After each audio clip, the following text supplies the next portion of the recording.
Le spectre d'une guerre annoncée? Et si l'histoire se répétait? Depuis la fin de la guerre froide, jamais les tensions entre la Russie et l'OTAN n'ont été aussi vives, aussi explosives. Des discours musclés, des troupes massées aux frontières, des missiles prêts à être activés. Le monde semble retenir son souffle. Les avertissements se multiplient. Des généraux occidentaux parlent d'un affrontement possible dès 2026. D'autres avancent même l'année 2027 comme date limite avant une déflagration inévitable. Avant de commencer cette vidéo, n'oubliez pas de faire un like et un commentaire, car cela nous donne beaucoup de force pour continuer à partager de contenus bénéfiques et je vous invite à vous abonner à notre chaîne et d'activer la cloche de notification pour rester informé de nos prochaines publications sur la géopolitique et l'actualité internationale. Merci et bonne vidéo. Les signaux sont là. Les provocations aériennes, les cyberattaques massives, les sanctions qui étranglent, les livraisons d'armes toujours plus sophistiquées à l'Ukraine. En apparence, il s'agit de manœuvres classiques de dissuasion. En réalité, un engrenage est peut-être déjà lancé. La Russie se dit menacée dans sa sphère d'influence. L'OTAN, elle, prétend défendre ses membres et l'ordre mondial. Deux visions irréconciliables, deux blocs qui avancent, armes à la main, au bord d'un gouffre que l'histoire a déjà trop souvent ouvert. Cette vidéo n'est pas un film catastrophe. C'est une enquête froide et lucide. Nous allons analyser les faits, les discours, les manœuvres. Pour répondre à une seule question. Un affrontement Russie-OTAN est-il désormais inévitable? Le retour d'une tension historique, de la guerre froide à la guerre sous glace. Pour comprendre l'affrontement Russie-OTAN qui se dessine à l'horizon 2027, il faut remonter le fil de l'histoire. Ce n'est pas une simple crise ponctuelle, mais le retour d'une fracture géopolitique ancienne, héritée d'un XXe siècle marqué par la méfiance, la peur nucléaire et la rivalité des blocs. Après la Seconde Guerre mondiale, l'Europe s'est divisée en deux sphères d'influence. L'Est sous l'égide soviétique, l'Ouest protégé par l'OTAN. Ce fut l'ère de la guerre froide, un affrontement idéologique et stratégique sans confrontation directe, mais ponctué de crises majeures. Berlin, Cuba, l'Afghanistan.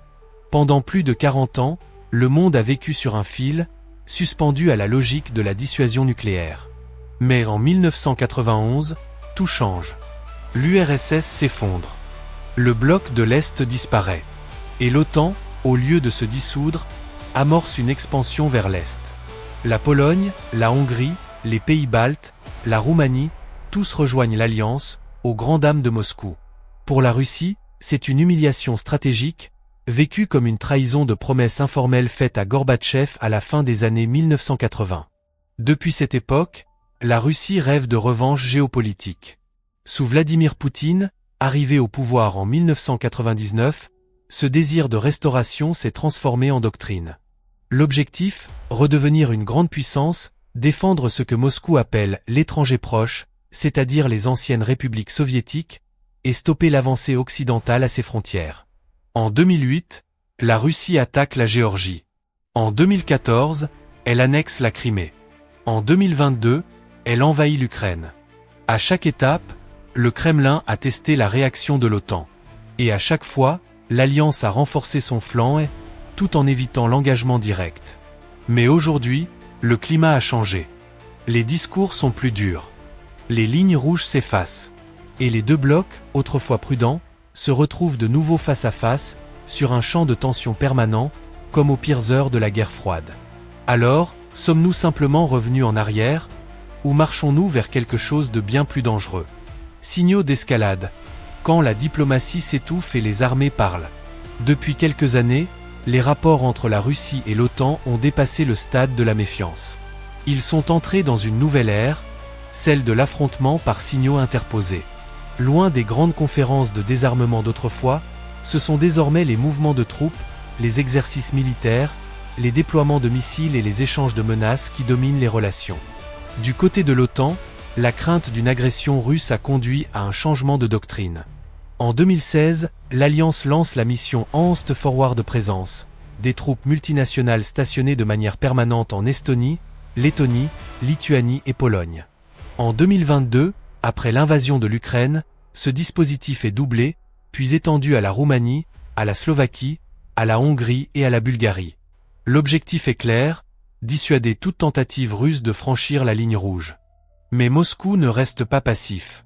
La Russie a intensifié ses manœuvres militaires, notamment dans l'Arctique, la mer Baltique, la mer Noire et le Caucase. Des exercices impliquant des dizaines de milliers de soldats sont régulièrement organisés, avec des mises en alerte de l'arsenal nucléaire tactique. En 2023, le Kremlin a déployé des missiles Iskander à Kaliningrad, à portée de Varsovie, Berlin et Stockholm. Un message brutal à ses voisins et à l'OTAN. Sur le plan diplomatique, les canaux de communication s'effondrent. Depuis 2022, la Russie a coupé quasiment tous les liens militaires avec l'OTAN. Les lignes d'urgence, censées éviter les malentendus en cas de crise, ne fonctionnent plus. Pire encore, l'ambassadeur russe auprès de l'OTAN a été rappelé, et Moscou a fermé sa mission permanente à Bruxelles. Le dialogue n'existe plus.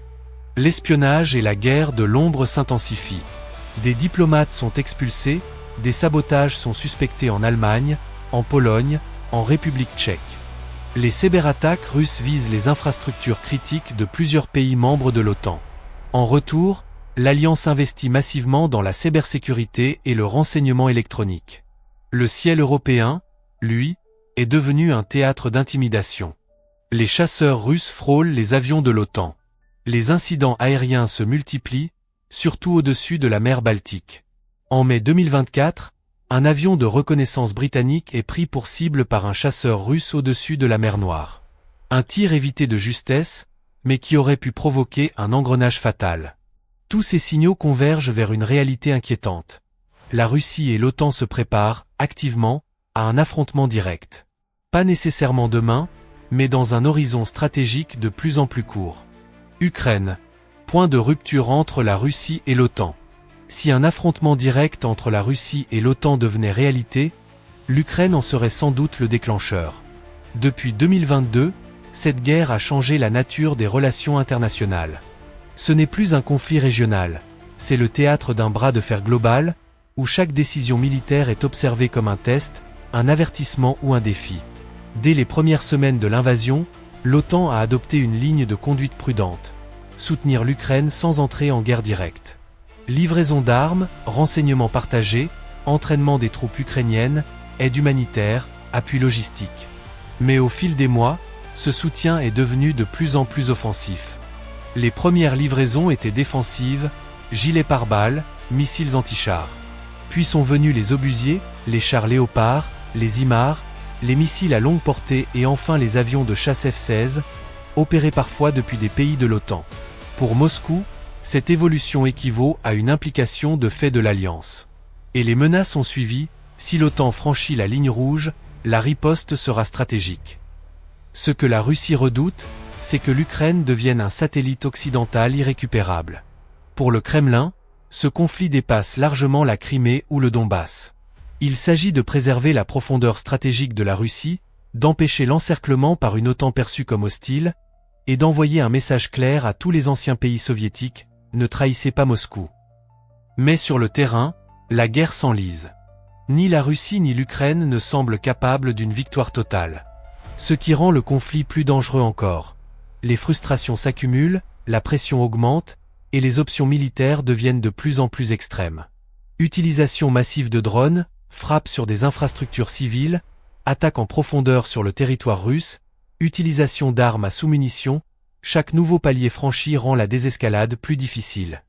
Côté OTAN, certains généraux et analystes militaires affirment ouvertement qu'une victoire ukrainienne ne sera possible qu'en affaiblissant durablement la Russie, voire en provoquant un effondrement de son armée. Une vision que Moscou interprète comme une déclaration de guerre indirecte.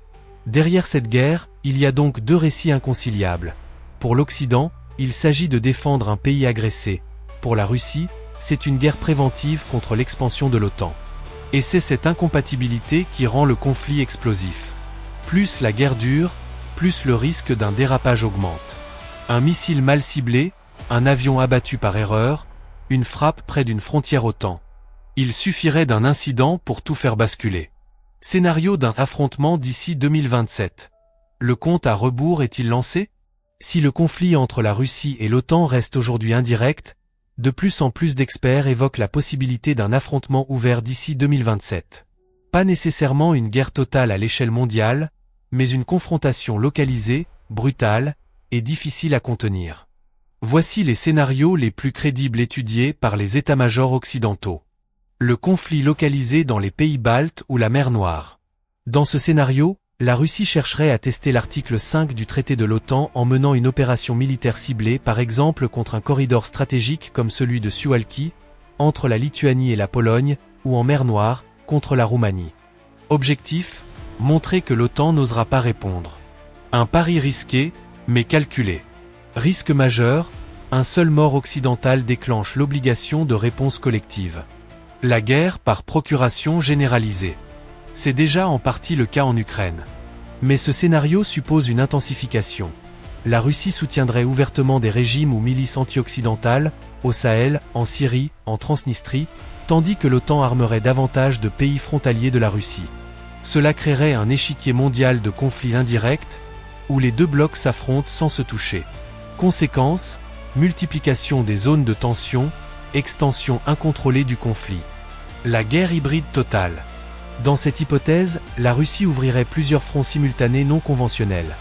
Cyberattaques massives contre les infrastructures énergétiques européennes, campagne de désinformation à grande échelle, sabotage physique, câbles sous-marins, pipelines, satellites et perturbations économiques.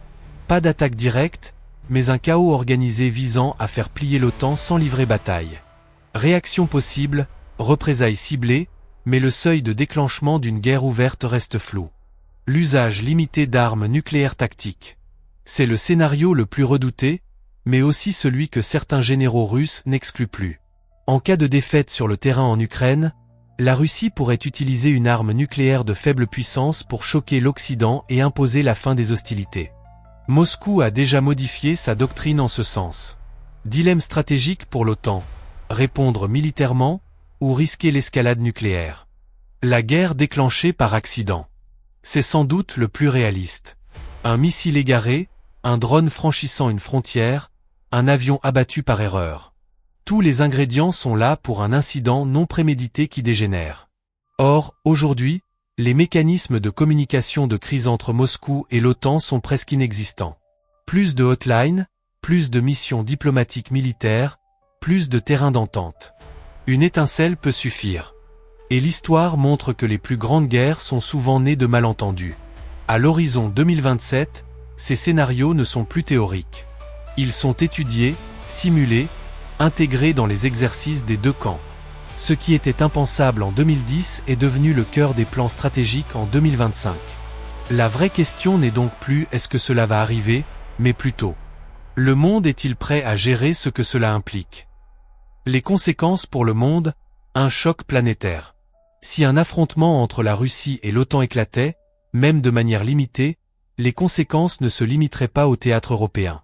Dans un monde globalisé, chaque crise majeure génère des ondes de choc multiples, économiques, politiques et sociales, dans toutes les régions. Une économie mondiale sous pression. Une guerre ouverte entre deux blocs nucléaires ferait immédiatement chuter les marchés mondiaux. L'Europe plongerait dans une récession brutale, les prix de l'énergie exploseraient, et les chaînes logistiques mondiales seraient perturbées, notamment dans les secteurs clés. Alimentation, métaux rares, armement, énergie. Le dollar se renforcerait temporairement comme valeur refuge, mais l'instabilité géopolitique favoriserait l'émergence de nouvelles monnaies d'échange, notamment en Asie.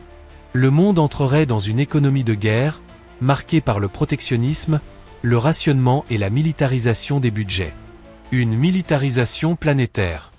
Un conflit Russie-OTAN obligerait tous les pays à prendre position. Même ceux non alignés devraient choisir, rester neutres ou rejoindre un camp.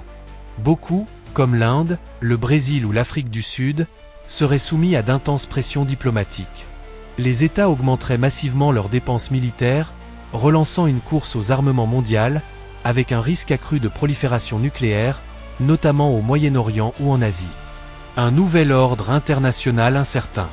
Enfin, un tel affrontement marquerait probablement la fin du système onusien tel qu'on le connaît. Le Conseil de sécurité serait paralysé. De nouveaux blocs émergeraient.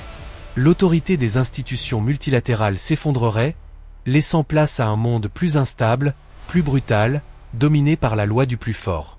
Et au cœur de ce chaos, des populations civiles toujours plus exposées, dans les pays en guerre, mais aussi ailleurs à travers les migrations massives, les crises alimentaires et les violences politiques internes. Un conflit Russie-OTAN ne serait donc pas une guerre régionale, mais un basculement mondial. Et le monde, tel que nous le connaissons aujourd'hui, ne survivrait sans doute pas intact à ce choc. Conclusion, l'horloge avance. L'histoire ne se répète jamais exactement, mais elle rime. En 1914, une alliance mal comprise, un attentat oublié, et quelques décisions irréfléchies ont plongé le monde dans le chaos. En 2025, les ingrédients sont de nouveau réunis. Blocs rivaux, montée des nationalismes, militarisation accélérée, communication rompue. Le conflit entre la Russie et l'OTAN n'est plus une hypothèse de laboratoire. C'est une possibilité réelle, sérieusement envisagée par les états-majors, analysée dans les think tanks et redoutée dans les chancelleries. À l'horizon 2027, le monde sera-t-il prêt à désamorcer cette bombe à retardement? Ou faudra-t-il une étincelle, un incident, un malentendu de trop, pour que l'irréversible se produise? Le compte à rebours a commencé. La guerre est peut-être encore évitable. Mais le risque, lui, n'est plus théorique. N'hésitez pas à laisser votre avis en commentaire, à liker si vous avez appris quelque chose, et à vous abonner pour d'autres enquêtes géopolitiques et technologiques. À la prochaine!